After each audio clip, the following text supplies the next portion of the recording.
আজ আমরা সন্ধ্যাবেলায় গেছিলাম মেজোমাসির বাড়ি। তো ওখানে আমরা সবাই মিলে একসাথে বসে অনেকক্ষণ গল্প টল্প করি। তো মেজোমাসির বাড়িতে ওই 1.5-2 ঘন্টা মতন ছিলাম, তারপরে সেখান থেকে বেরিয়ে আসি। আমরা গেছিলাম মধ্যমগ্রামে রাসের মেলাতে। এই মেলাটা প্রতি বছর মধ্যমগ্রাম স্টেশনের একদম সামনেই বসে।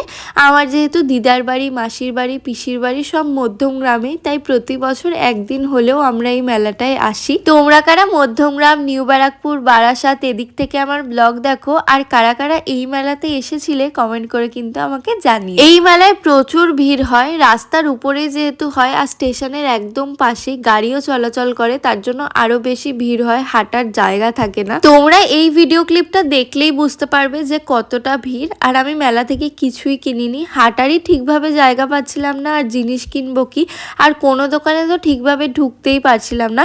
মা ওই সূর্যমুখী ফুলের স্টিকটা কিনেছে আর বোন কিনেছে একটা ব্রেসলেট।